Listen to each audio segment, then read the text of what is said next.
can anyone tell me which of the signals for troop movements that would be? To arms, yes. Let's review. My name, Miss Donna, and names matter. I am wearing red because I'm in the British Army? No, I am in George Washington's army.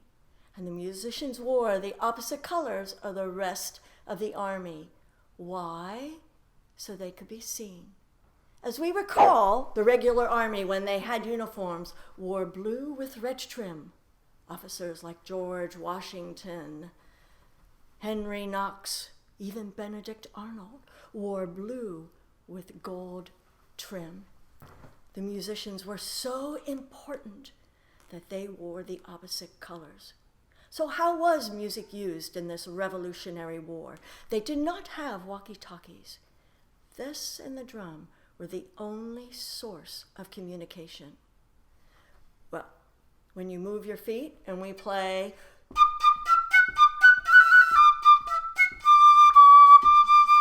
of course, marching. There is something called a flam. Stand on one leg if you can. Raise one leg. This is on the drum. Put your hands like this. One is higher than the other, right? Let them both drop. What you hear is, ba-dum. Let's do it again. Ba-dum. A flam was used to tell troops what to do. This was the communication, along with the songs that we've learned before, that tells the army what to do. Music was also used to celebrate when there was a great victory. It was also used to recruit. Washington was so clever. This is what he did. When he needed money and people were a little bit tight with it, thinking that he might lose, he would take his best musicians, put them in a group, and then they would march through a city like Philadelphia. And instead of marching at the regular tempo or speed, that would be regular. He marched them at the elite speed of the best armies in the world. It was double time.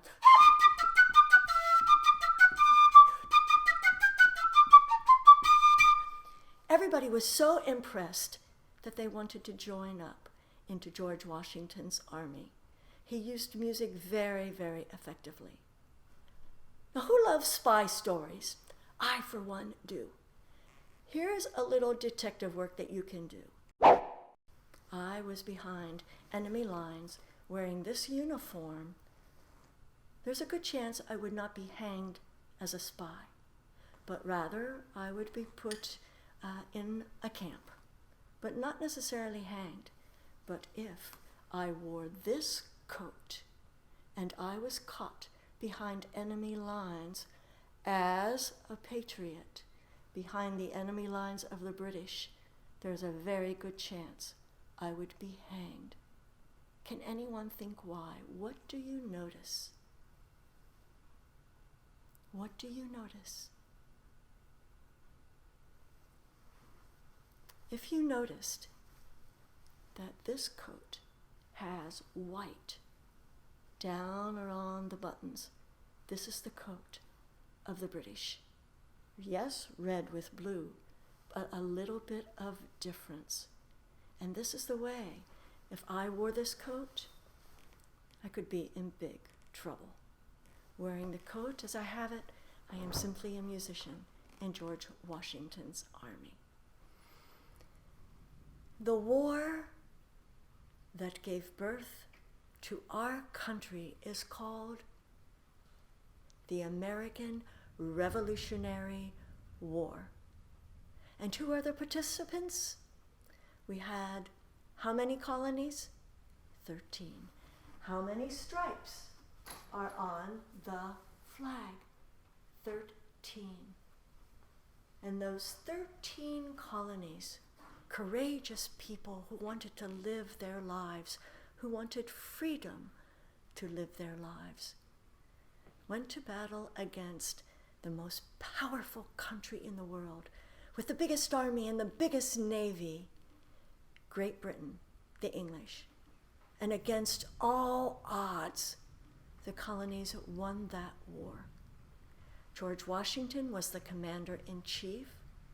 His army was called the Continental Army, which means the army of the colonies. The first shots were fired in April of 1775. And in 1776, on July 4th, a date we celebrate, a piece of paper, a document, made sure that their dying, their fighting would not be in vain, that the reason they fought would be put into that document to make this country what everyone hoped it would be, a country for all people, for freedom, so that it does not matter who your parents are, what color your skin, what you look like. You should be able to work hard and live your dreams. You should be able to rise as high as you want. Yankee Doodle was the theme song that George Washington adopted. At first, it was used to make fun. Never a good idea. When you make fun, you're really saying you think you are better than someone else. Yankee meant coward, Doodle meant stupid, and the colonists knew they were not cowards and not stupid. And the macaroni was the decoration that the British officers had on their uniforms. It was called that because the only boys allowed to be officers were the boys rich in money, and they were called macaronis. That's how the decoration got its name. But George Washington said, we are fighting so that you don't have to be born to certain parents. Now, the document that made sure we would always strive, always work toward being that special country, one where there is freedom for all people, is, can you tell me? The Declaration of Independence. The primary author of that was, does anybody know? We've said his name, his initials are T.J. Yes, Thomas Jefferson was the primary author. Can anyone remember who signed his name first in gray big letters so the king could read it without his spectacles? John Hancock. And he is the one who sends us a message. Your name means something. It's attached to your life. And every single one of you is special. Every single one of you has inside you your story. And we go to school to find out how to make that story come alive. And this war, this piece of paper, makes sure that you can do it. We hold these truths to be self-evident. Self-evident? Remember, I pointed to a color. The color was red, and you all knew that. Self-evident means that you do not need to be told. These things are in our hearts already.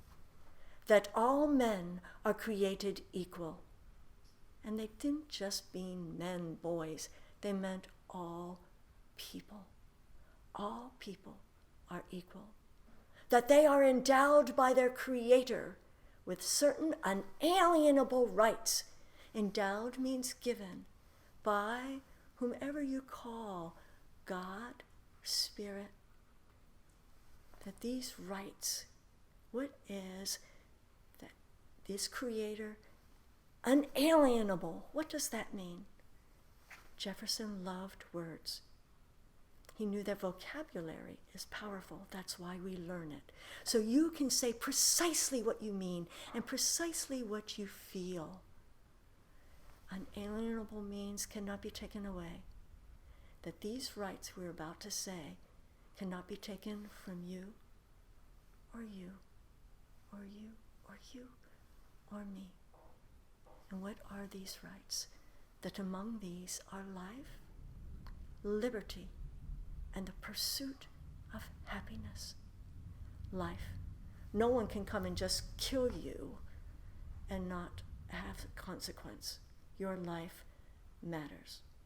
But I can tell you, I have performed, I have played the flute or the fife in countries. If I lived there, my father, husband, brother could kill me, it would mean nothing. To them, not all people are equal. But in our country, all are equal. None better, none less. Liberty, you cannot be put in jail for nothing.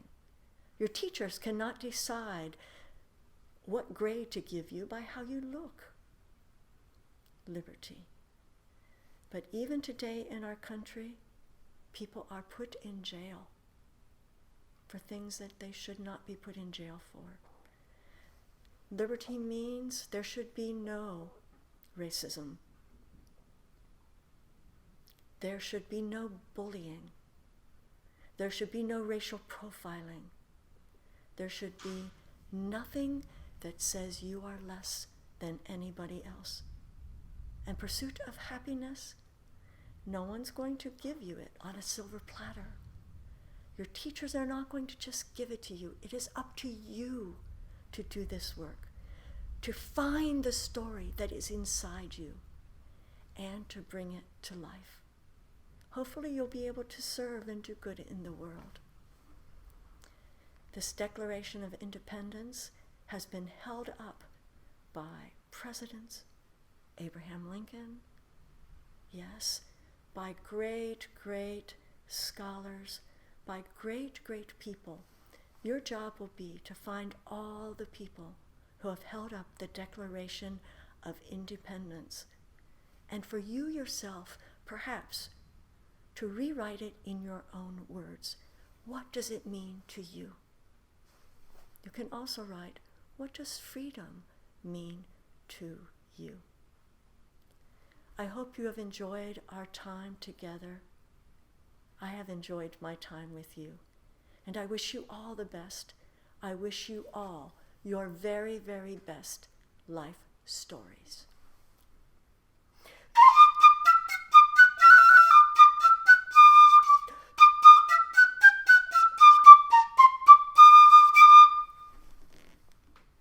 Goodbye.